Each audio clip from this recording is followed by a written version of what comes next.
vamos a hacer una visión muy rápida y esquemática de las vías de devolución que hay para los ejercicios 2010 a 2012 y los ejercicios anteriores.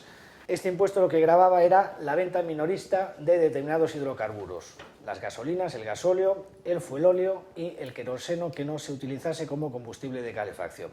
Se creó por el artículo 9 de la Ley 24/2001 y su gestión se reguló en una orden ministerial del año 2002. El impuesto funcionaba de manera que el sujeto pasivo es la persona que fuera propietaria del producto en el momento que se realiza la venta. Lo que ocurre es que esa no es la persona que paga. El impuesto se repercutía al adquirente y la repercusión debía realizarse mediante factura, documento equivalente o ticket en el caso de que se cumplieran los requisitos reglamentarios, que en este caso era que la operación fuese inferior a 3.000 euros IVA incluido y el destinatario no fuese empresario o profesional. El Tribunal de Justicia de la Unión Europea, en una sentencia del 27 de febrero, declaró que este impuesto era contrario al derecho comunitario, en concreto que no se ajustaba a la directiva sobre impuestos especiales. ¿Qué efectos tiene esta sentencia? Pues que las sentencias del Tribunal de Justicia de la Unión Europea vinculan a todos los tribunales españoles y a la propia administración y obviamente a la agencia tributaria. Y como consecuencia, si el impuesto es ilegal, no se ajusta al derecho comunitario, eso implica que habrá que reparar la situación creada durante el periodo de vigencia de ese impuesto ilegal. Es decir, habrá que proceder a la devolución de lo que fue debidamente ingresado. Y Hacienda lo que hace es darnos un modelo normalizado para solicitar la devolución de ingresos indebidos de los ejercicios no prescritos, desde el segundo trimestre de 2010 hasta el último de 2012. ¿Cómo se ha de solicitar, centrándonos en el periodo no discutido, el de 2010 a 2012, la devolución de ingresos indebidos? Bien, este impuesto se liquidaba trimestralmente por parte de los sujetos pasivos. Utilizaban un modelo que era el 569. Por lo tanto, resulta de aplicación el artículo 221.4 de la Ley General Tributaria, que establece que se podrá instar la rectificación de las autoliquidaciones. Y eso podrá dar lugar a la devolución de ingresos indebidos, de acuerdo con el artículo 123 de la misma ley, y cuando tal hecho se produzca, la Administración Tributaria, sin necesidad de que el propio obligado lo solicite, abonará el correspondiente interés de demora. Los datos que permitan identificar cuál es la autoliquidación concreta que se pretende rectificar, señalando al menos el NIF del sujeto pasivo que efectuó esa autoliquidación y repercutió el impuesto, la comunidad autónoma y el trimestre de cada suministro. Bien, aquí es donde va a estar el quiz de la cuestión en todos aquellos clientes que actuaban a través de empresas tarjeteras. ¿La tarjetera es un sujeto pasivo o no lo es? Es un medio intermediario en el pago y los sujetos pasivos son los titulares de las distintas estaciones de servicio en las que se efectuaba la venta del producto. Hay una consulta vinculante de la Dirección General de Tributos del año 2006, que es la número 1135, que viene a decir que en estos casos habrá que examinar el contenido concreto del contrato existente entre la empresa tarjetera y las estaciones de servicio. Claro, esto es un problema porque como particulares nosotros no tenemos acceso a los contratos entre las empresas tarjeteras y las estaciones de servicio. Entonces tendrá que ser Hacienda quien declare, en el caso de cada compañía tarjetera, a quién se considera sujeto pasivo y a quién no. Y si ha habido variaciones de los contratos, hasta qué fecha se considera sujeto pasivo a una empresa tarjetera y a partir de qué fecha no se le considera y deben ser los titulares de las estaciones de servicios. Lo cierto es que en la fecha que nos encontramos, en la que ya ha precluido el plazo para solicitar la devolución del primer trimestre de 2010, Hacienda todavía no ha hecho público ningún tipo de criterio ni de instrucción en relación a las empresas tarjeteras. Y hacer uso de la posibilidad que nos brinda el artículo 127.2 del Reglamento de Actuaciones Inspectoras, que establece que para contrastar si es procedente o no rectificar una autoliquidación, la agencia tributaria podrá examinar la documentación presentada por el solicitante y realizar requerimientos al obligado, incluida la justificación documental de las operaciones financieras relacionadas con la solicitud que se ha efectuado, o incluso efectuar requerimientos a terceros para que aporten información si se encuentran obligados a suministrarla con carácter general. Por lo menos habéis evitado la prescripción de la devolución y en el momento en que se resuelva, si la respuesta no es satisfactoria, podríais interponer una reclamación económico-administrativa y, en último caso, si no se llega a una solución satisfactoria, utilizar la segunda vía que veremos a continuación, que es la única que queda para las operaciones correspondientes al primer periodo, comprendido entre 2002 y 2009. ¿Qué ocurre, por ejemplo, con una solicitud de rectificación de una autoliquidación del primer trimestre de 2006, que es desestimada y, por ejemplo, nos ha sido notificada el 16 de mayo de 2010? Es decir, que el viernes se cumplirían 4 años desde la última actuación, si no fue recurrida.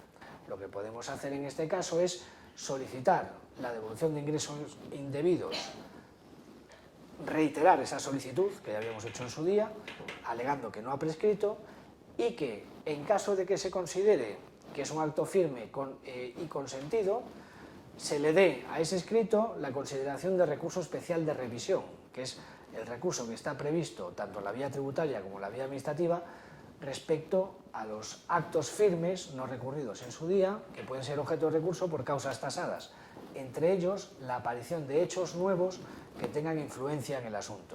En este caso, ¿cuál sería el hecho nuevo? Pues obviamente la sentencia del Tribunal de la Unión Europea.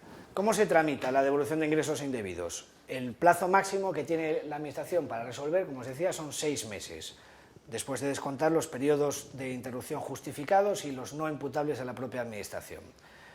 Si no se resuelve en 6 meses, se considera desestimado. El silencio es negativo, lo que simplemente faculta al interesado para interponer el siguiente recurso, en este caso la reclamación económica administrativa, o no interponerla y acudir a la segunda vía.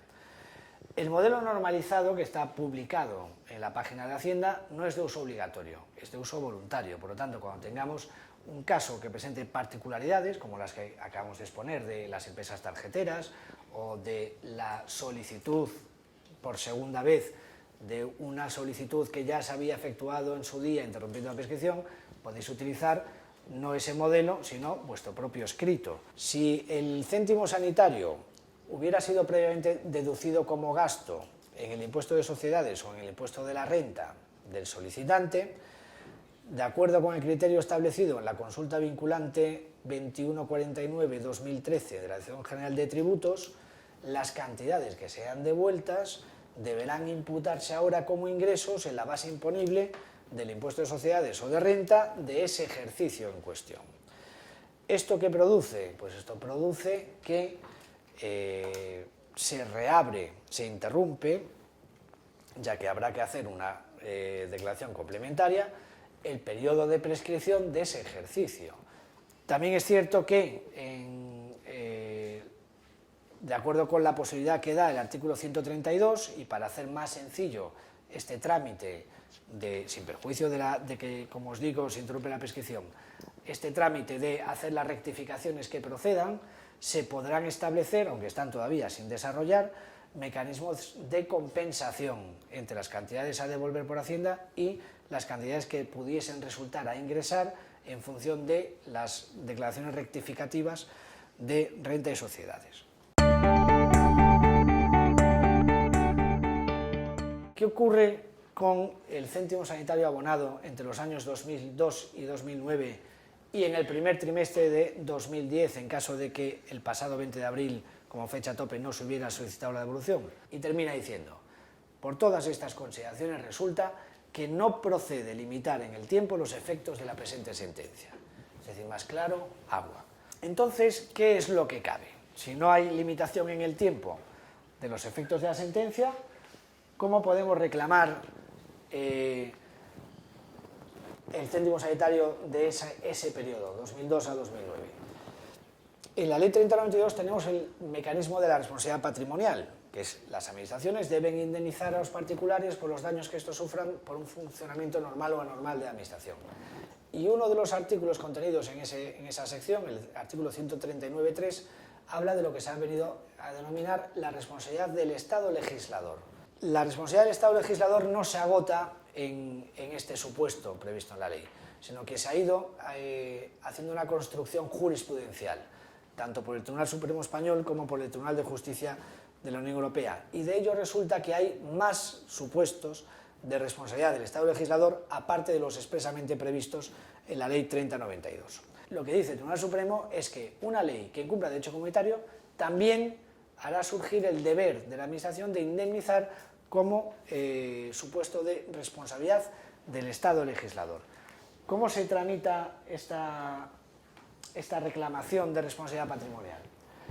El plazo aquí ya no es de 4 años de prescripción, aquí el plazo es el que establece la ley, es 1 año. En nuestro caso es 1 año desde que la acción pudo ser ejercitada. Hasta ahora la acción no pudo ser ejercitada porque la ley 24/2001, el artículo 9 que creó el Centro Sanitario, era válido. Solo ha dejado de ser válido a partir de la sentencia de 27 de febrero de 2014. Por lo tanto, es en esa fecha cuando nace la posibilidad de ejercitar esta acción, que no existía hasta ese momento. Aquí sí que no estamos encorsetados por la factura especificando el coste del impuesto de manera diferenciada, etcétera, etcétera. Aquí cualquier tipo de prueba de que se soportó el impuesto repercutido ha de reputarse válido. El plazo máximo de resolución que tiene el Consejo de Ministros es de 6 meses y también el efecto del silencio será negativo. Es decir, en ese caso se podrá pasar al recurso contencioso administrativo. En este caso, al ser el órgano administrativo autor del acto expreso o presunto desestimatorio, el Consejo de Ministros, el órgano competente va a ser el Tribunal Supremo en todos los casos.